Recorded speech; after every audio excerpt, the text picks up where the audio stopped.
Thanks everyone for joining this session, and it's a pleasure to be here, even if it's only virtual, to be associated with the Summerhill Festival. I had the pleasure to come to Summerhill, I think in 2018, where you had one of your open days. So it's really nice, to be at least in virtual form here. And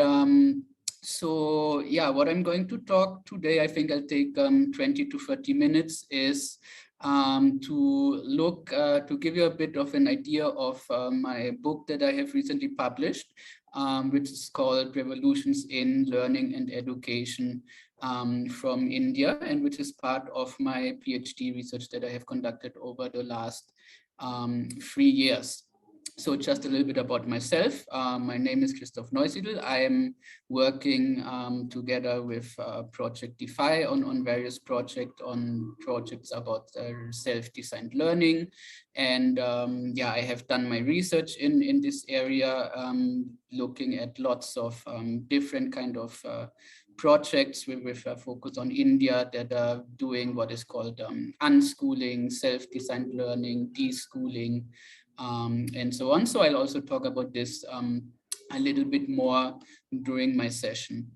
To start with, let me give you a brief idea of how did I get into this topic, how did I start my research about this, and so on. So basically, my point of departure was that idea, and I come from let's say, development studies background. So my point of departure for all this was to think that, so how come that despite all that evidence that we have on the many failures, on the shortcomings of development as usual, so by failures, I mean the many and rising inequalities, the effects of climate change, environmental degradation, and so on, which I think, which is undisputed now, is the development model that we follow over the last decades is one of the main causes for those developments.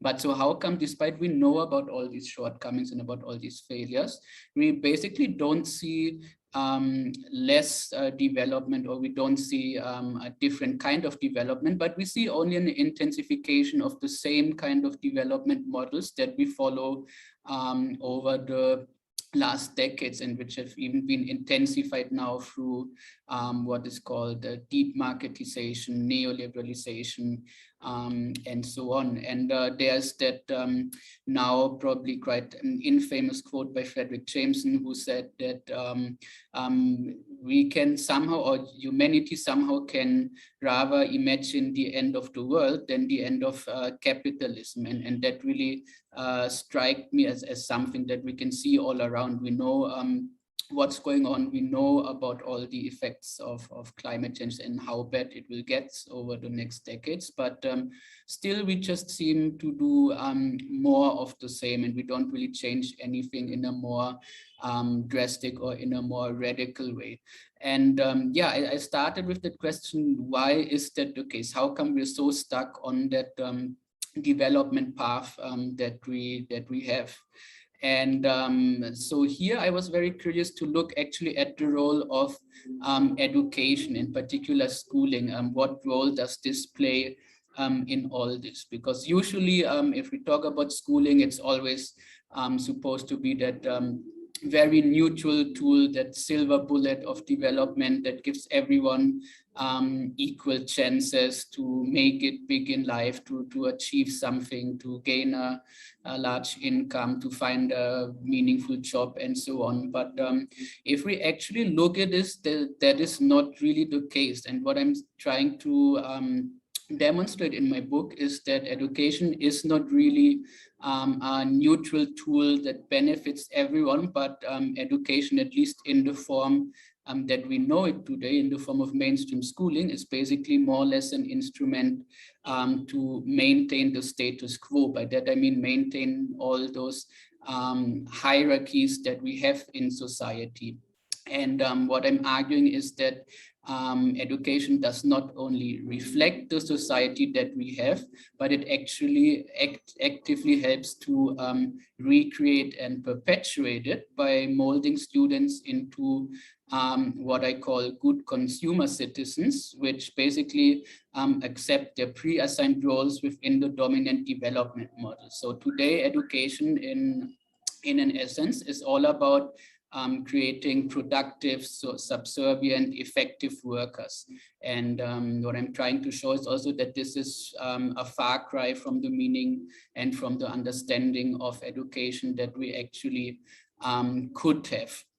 And what I want to show in my book is also that why is it that education or mainstream schooling keeps us into that, let's say, trajectory that we think we can't change anything on our own. We are always dependent on expert advice, on others who tells us what to do, which is basically at the it's basically one of the keys for why nothing is ever changing, because we are so conditioned to think, hey, there are other people who will solve our problems. We are not capable of doing it on our own, right?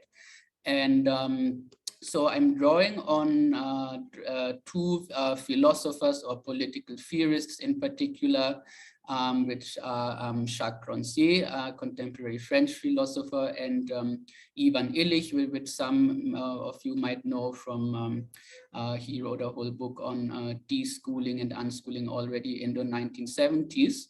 And both of them use some very similar terms. Rancière uses a concept which is called the pedagogicization of society. And Ivan Illich uses that term of the institutionalization of life. What they both mean by that very similarly is basically the belief which is cultivated from early on that we are in need of institutions and the experts to tell us and explain us what we should do in life and with life. And this ingrained idea really takes shape in our schools, in our classrooms.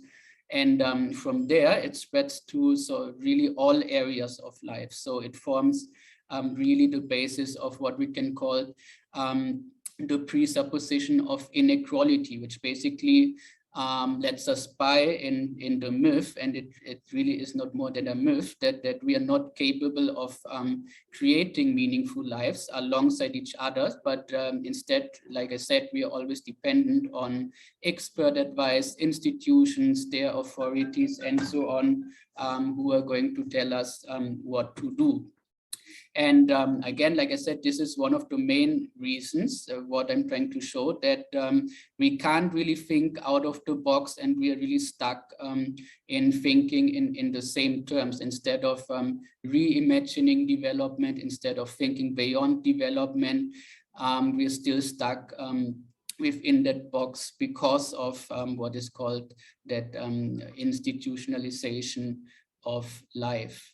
And so what I'm trying to show in my book, the next, is that in order to overcome this model of development, we need to really change the way that we educate our children. And we don't only need to change a little bit of schooling here and there. We not only need to do a few reforms here and there, but we need to really rethink this whole model of education that we are following, and we really need to come up with new models and different models of education. And how to do that is basically what I propose to do. Of course, there are many ways to think about education in different ways, and of course Summerhill has also done that. But what I propose to do is to look more at what we can call the anarchist perspective of education. So anarchist theory has really written a lot also about education, but in mainstream discourses, it's usually overlooked or outrightly ignored. mainly because it rejects the whole approach of schooling as such. So it's not included in that, let's say, mainstream canon of educational studies. And so I'm drawing a lot of the Anarchist school of education, and here in particularly again on the philosophy of Jacques Rancière and what he calls the principle of the presupposition of equality. Now, what this principle says is basically that everyone is equally intelligent, and therefore everyone is able to create their own meaningful lives alongside each other. Now, when we talk about everyone is equally intelligent, maybe some of you would say, okay, how can that be? Are we really able to really score the same in our exams, whatever the subject is? Are all of us able to be scientists or whatever, right?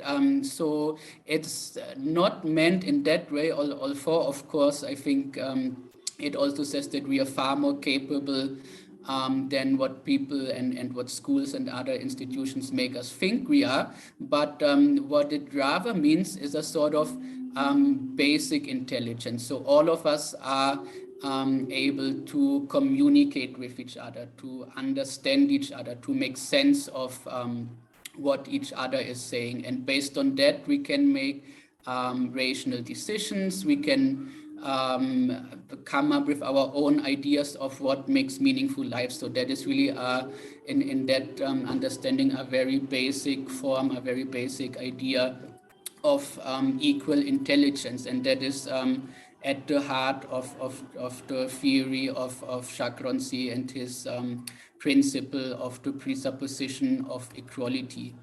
And what is also important here to say is that so we don't really need to try to rationally or scientifically prove and show that everyone is equally intelligent, but we just need to start with that and experiment with that as an assumption and act out of this assumption, and then just see where it leads to. And that is really a fundamentally different model than the mainstream education model, which operates on that assumption that we all have unequal endowments, and all of us basically need to be enlightened to come up to a specific step, and the teacher knows everything, the student knows nothing, and so on.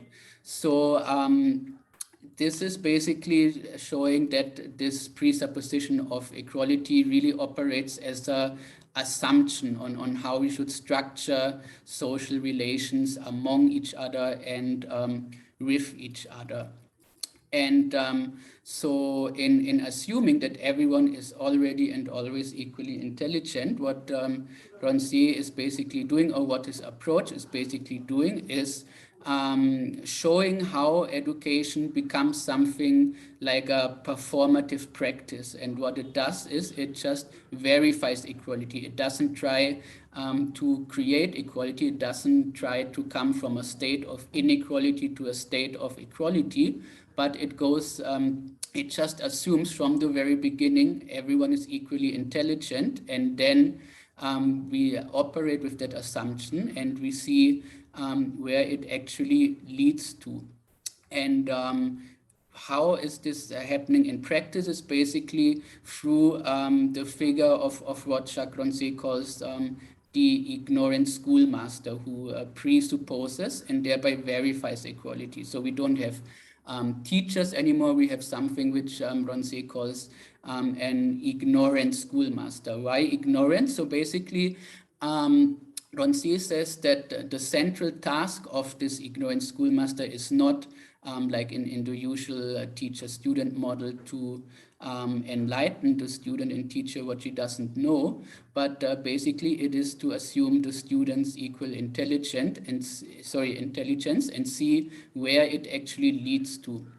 Of course, that sounds simpler probably than it is. So we cannot just empower or emancipate others by just telling them they are equal, or by demanding that they act as equals. But rather what we can do is that we help the ones who are considered less equal than others, which are mostly the people who went through some experiences of marginalization, who are being taught in school that they don't know anything and so on. So we can help them to practically experience their equality. And that is really what I argue the essence of an alternative or new model of education, which is based on that presupposition of equality. So in essence, it is the creation of spaces and platforms in which the learners can apply their equal intelligence to concrete learning projects that matter to them. And that is the basis of sort of my theory that I have developed. And based on this, I have been looking into various projects of unschooling, deschooling, and self-designed learning in India. And those projects really take different forms. So for instance, I look at some unschooling project within a school, which is pretty interesting how this works out, and how the tensions also work out there. I'm looking at an alternative university which operates on the principle of self-designed learning. I'm looking at what I call radical unschooling among families, which is mostly happening among middle-class families who together with their kids decide that they are not going to school. And they're using various other learning opportunities at home, with the community, with others, and so on. And last but not least, I'm also looking at what is called the Nook model of self-designed learning, about which I would like to share a bit more now. So basically, the Nook model of self-designed learning is has been developed or pioneered by Project DEFY, which is an Indian-based NGO based in Bangalore. And what I found here most interesting is really that it is based on this premise that I was talking about, that everyone is equally intelligent, everyone can design and pursue their own education, and based on that, we can create our own meaningful lives without being reliant on expert advice, on institutions, and so on. Who tell us what to do. And how Project DEFY started, I think, really shows how this assumption is inbuilt in the essence of the Nook model of self-designed learning. So it basically started as an experiment a few years ago when Abhijit, who is the founder of Project DEFY, he went to a village outside Bangalore, and he just graduated from engineering college, and so he was basically just spending time there, and he always had his laptop, his phone with him, and so on. And so at some point, a lot of kids were around. They were thinking, what are all those tools he has? What is he doing with this laptop? They were asking him basically, can they use his laptop, and so on.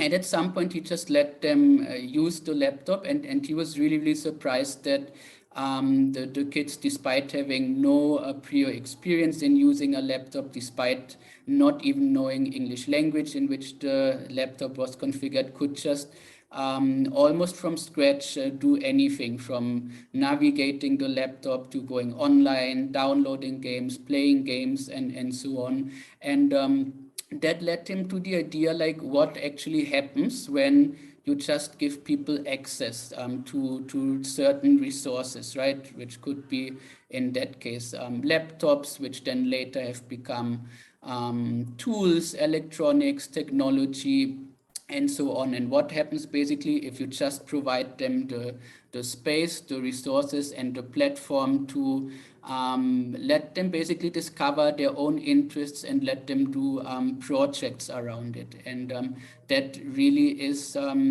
the essence of Project DEFY, that assumption that everyone is equally intelligent, but especially people from marginalized communities, they don't really have the chance to use their equal intelligence. One is that they are so conditioned by society, by community, by school, and so on, to think that if I'm born in a certain class, a certain caste, or from a certain background, then the best I can aspire to is what others tell me, which is what everyone else from this class, caste, and so on do.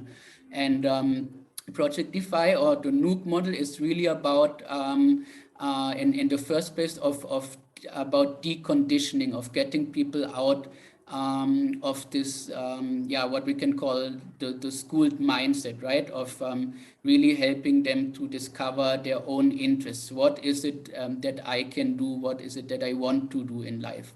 And how it happens is, it starts, for instance, with an induction program for new learners, which is about 2 months. So here the main task really is to get the learners to explore different areas and different fields, especially fields that they didn't have a chance to do before. So we have a lot of learners who for the first time get access to tools, to technology, and so on, who are doing projects related to, let's say, website development, programming, coding, but also things like urban farming, carpentry, metalworks, and so on. So really a huge variety of projects, just to give the learners an idea that this is all that they can do, and of course much more. So this is just to give them a first glimpse of what is possible when they come to those learning spaces. And if they could do a few projects like this, then just imagine what else they could do. And that is also how the project, or how the Nook model then continues. So after that induction program, what happens is basically that learners get the opportunity to create their own learning goals that they can follow for the next 3 months. So those goals are based on the learner's curiosity, on some needs that they have. Maybe they have to contribute to the family's income, or they want to become more independent. It could also be based on community problem solving, but in any way it will be really tailor-made and customized by the learners themselves, on what is relevant for them, and what they want to do, what kind of skills they want to acquire. And so then they will follow these goals for 3 months. And what I'm trying to show also in my book is how spaces like this, and of course there are a lot of other initiatives and projects which are doing similar work, but how such spaces like the Nook model are basically helping the learners to verify their equal intelligence. So like I said before, those are spaces where learners come, mostly they are from marginalized communities, and they will get an experience of their own potentiality. Those are importantly inclusive spaces. Those are safe spaces where they don't have to worry that if I do something wrong, I get bad grades or I get scolded, but they can really peacefully and freely develop their own skills and interests. And what I'm arguing at the end is basically that this is all there is, that is about education. This is the most important essence of education. It should not just be a tool to sort of produce productive, efficient, subservient workers for the economy, and to keep the economy going, which sadly has become the main understanding of education. But what it actually should be is a space, a platform, and a tool to help us understand, get a better understanding of ourselves and what we want to do in our lives, to acquire concrete skills and knowledge that are relevant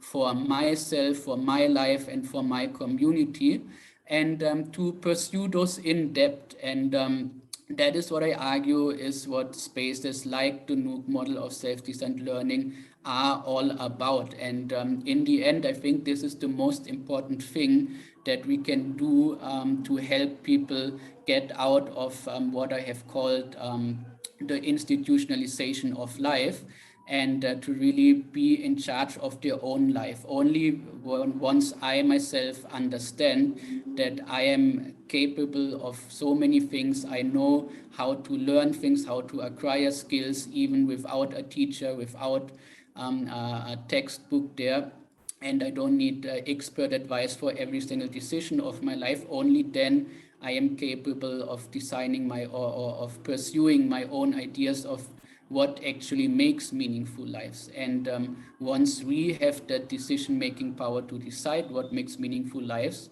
I'm very sure our ideas of what makes those lives are very much different than what we usually see and hear, or what we're being taught in schools, which is basically to become productive workers. And yeah, that is why I think we need a lot more spaces, a lot more platforms like Summerhill, like Nooks, like many other models that are out there and which have also been introduced across this week and across so many sessions. And yeah, that is just, I think, what I wanted to share with you today.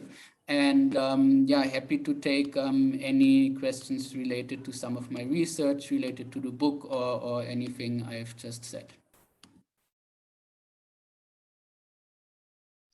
Thank you so much, Christoph. I couldn't agree more with you on this kind of unschooling or taking the power of the schools.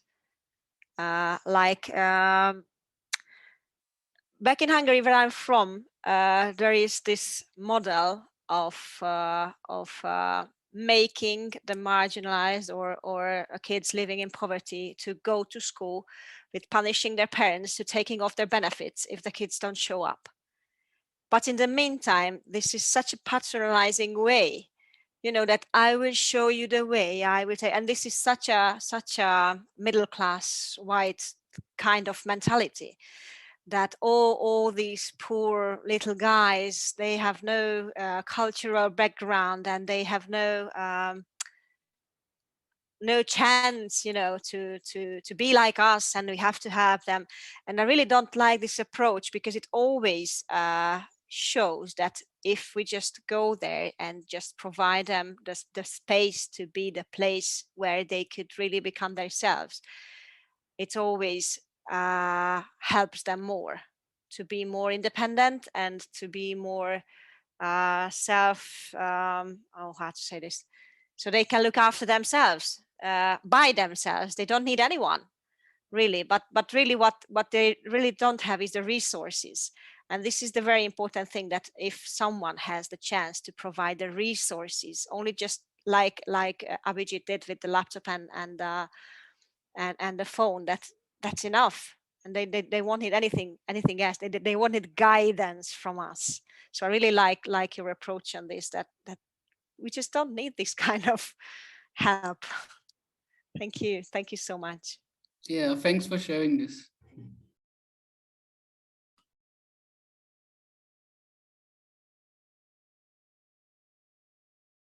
There is a question for you in the chat. Where can we find your book, and can you share the name? Yeah, thanks for the question. The book is called, I'll also type it down in the chat later on. It's called Revolutions in Learning and Education from India, Pathways Towards the Pluriverse, a very long title, so I'll write it down. It is available on sale worldwide. I have to say, unfortunately, for now, it is only an academic hardback version that is available worldwide. But you can also find the PDF, for instance, online. And for India in particular, there is a special and more affordable paperback edition that is out there. I'll share the link in the chat in a bit. And yeah, Luz, I've seen that movie Schooling the World, and in fact, it's one of the movies when I started my research, I got pointed towards it by a friend, and I think it's a really powerful and really impactful movie, which sort of shows that whole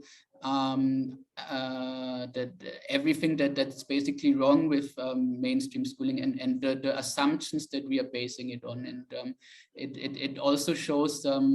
I think interestingly, what we also shouldn't forget, that people who are building schools, teachers, people who are doing development aid, who are thinking of educating the uneducated, and before it was civilizing the uncivilized, or so on, mostly they don't even have bad intentions. They are not evil masterminds who tell us like we should keep people where they are, but they have so much bought into that system, and they're so convinced of it that they don't even see what's wrong with it. So I found it really fascinating also to see that in the documentary, how people genuinely think schooling for all and building more schools without any context of the country, of the culture, and so on, and standardizing whatever they learn is just the best that you can do to children, which is yeah, a very tragic belief that they have.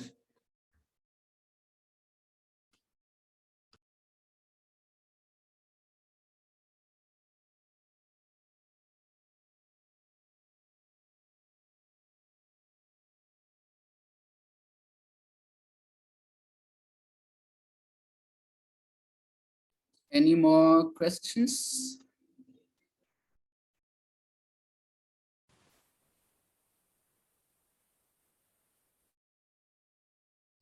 Luz, we can't hear you. You are unmuted, but okay.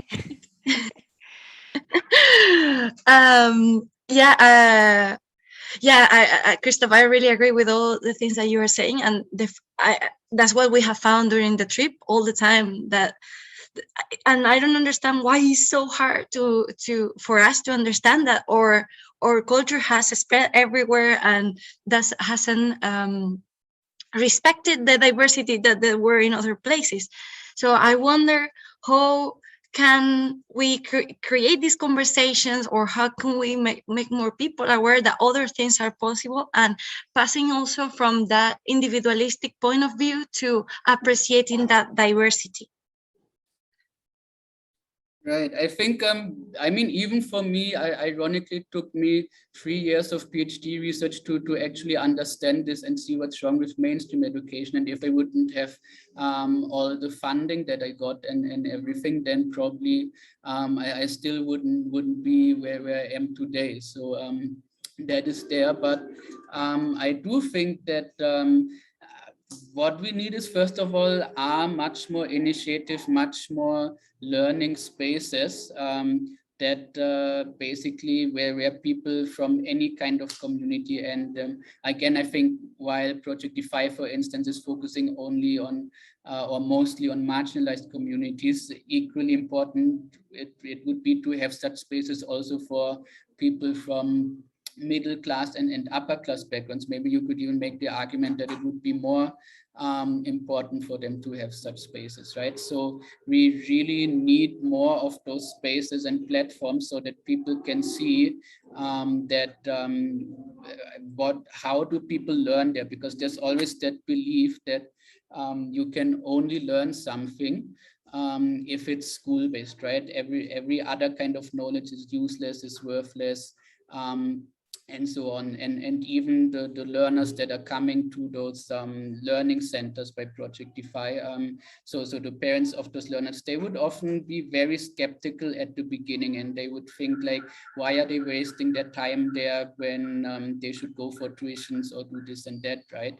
But essentially, once they actually see, okay, my kid is learning this and this, acquiring these kinds of skills and knowledge, then their perspective completely changes, right? But it's like you can talk as much as you want, you can write as many books as you want, but in the end, you really need to have a lot of role models, a lot of living examples of how such platforms, how such initiatives can actually benefit people and can benefit them more often than what they get out of schools.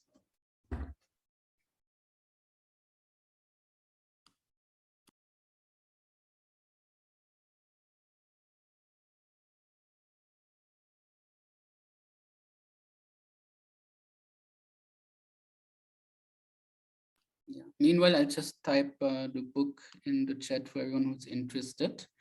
And oops, sorry, then maybe we can see 1-2 more minutes if anyone else has questions before we end the session.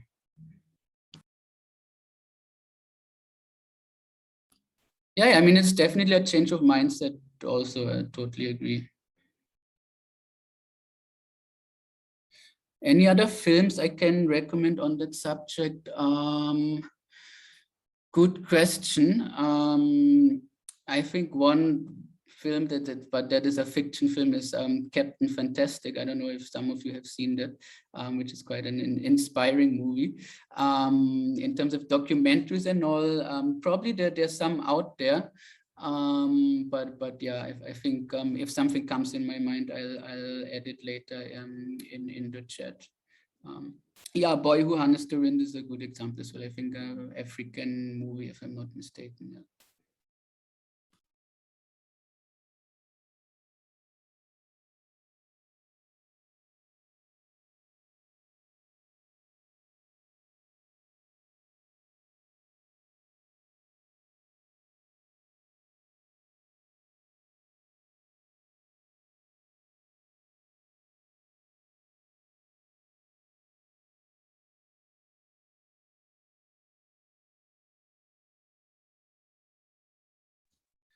All right, I think, shall we end it here if there are no more questions? It's up to you. But first I need to copy the title of the book. Please. But I can stop the recording as well. Great.